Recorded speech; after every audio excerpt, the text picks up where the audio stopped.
Aston Villa 0, Sheffield United 0. Michael Oliver might have some questions to answer, but Aston Villa earned themselves a point at home in their first game in the Project Restart campaign.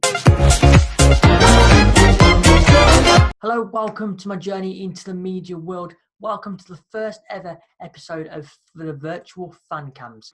Me and B6Ben have teamed up together to deliver and get fans' opinions after matches. We wanted to do this when football was still being played in front of fans. However, the shutdown of football stopped us doing that. So we thought we'd bring fan cams to you from people's living rooms.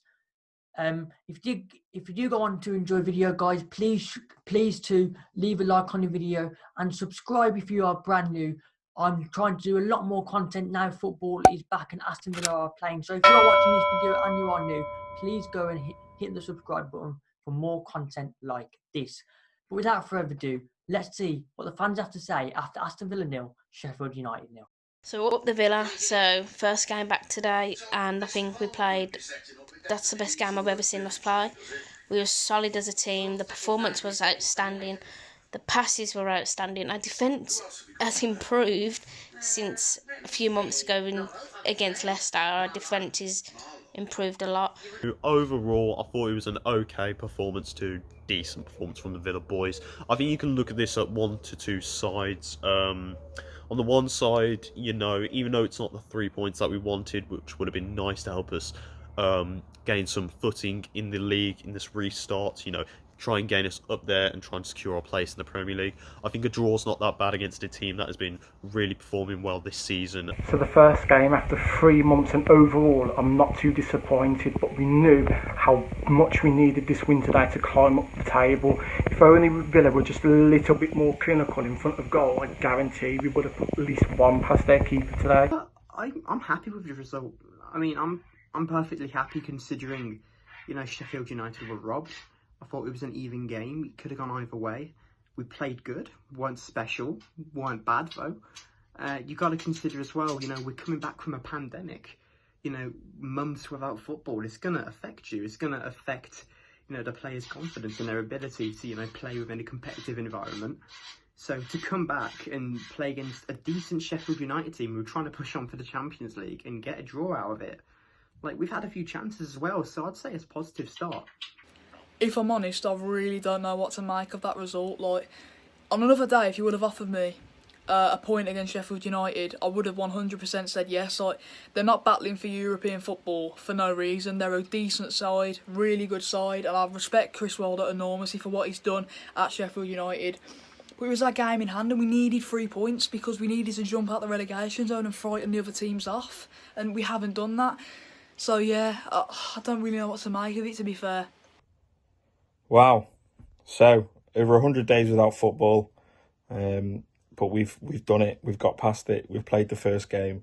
Hey guys, Becky here from the channel Becky Wood. So, I'm going to be honest, going into this game, I wasn't very confident knowing that we were playing the team in 7th place that were now pushing to get into the top 6. I was not hopeful at all. So I predicted a 1-0 loss to us. And then obviously the team sheet came out and that did not settle my nerves. I had so many questions, but seeing them actually play, it was pretty decent for saying that they'd been off for 3 months. Now, the big talking point obviously sways towards Oyan Nyland and Michael Oliver's goal line technology. I'm hearing that it was not even turned on. Taking my Villa hat off for a minute, it's a disgraceful decision, and if the shoe was on the other foot, we would feel outraged.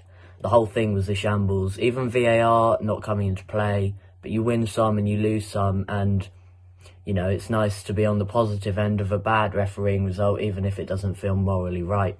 They deserve to win, especially with the blunder the referee and his technology made, so I don't think we can really complain. Standout performers have to be Mcginn for the amount of time he was on, but obviously we had to take him off because we can't afford any more injuries. Louise today I thought was magnificent in midfield, he was everywhere.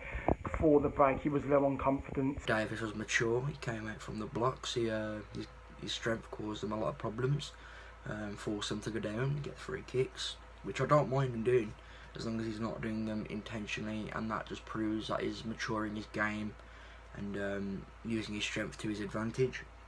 Davis caused a lot of problems for the Sheffield United defenders. and I think we lost quite a lot going forward when he came off. I thought we dropped quite deep, to be honest, as the game went on, and probably we got a bit tireder and they put us under a bit more pressure.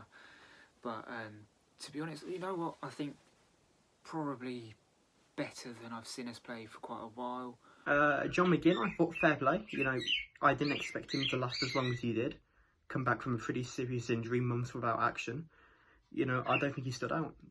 I don't think he looked out of place, and that was good. You know, fair play to him. Grealish as well, looked decent. I can't think of a single player who I believed played badly.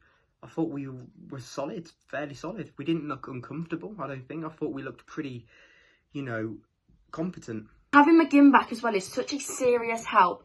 It's meaning we don't have to be as dependent as we were on Grealish to carry us through the games. And he's bringing back that fight that he showed us he had at the start of the season before his injury. He's a real help to the team. The team as a whole, they're playing so much better together now.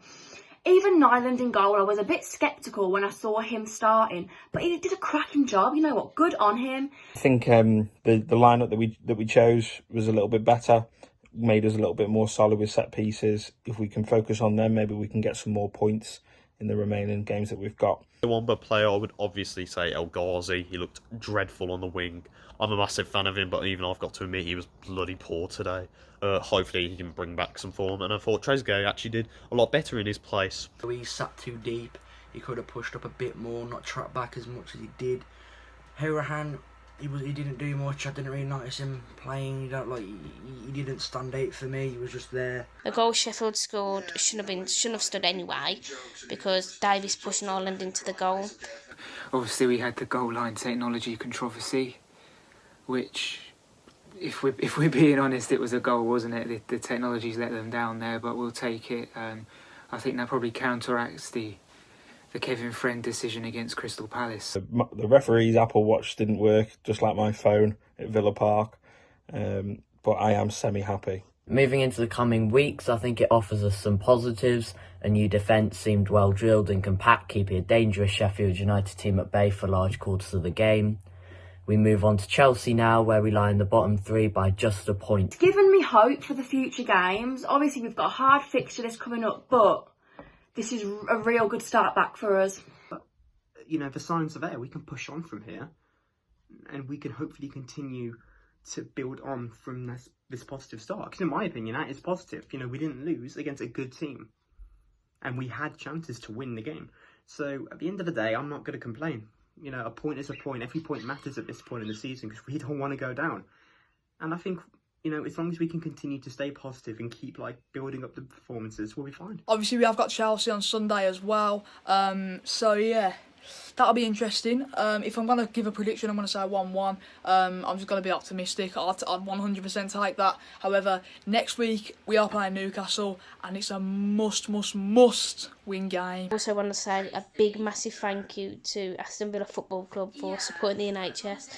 You don't know what it means to me. I'm a frontline intensive care nurse. I just want to say thank you. And up the Villa.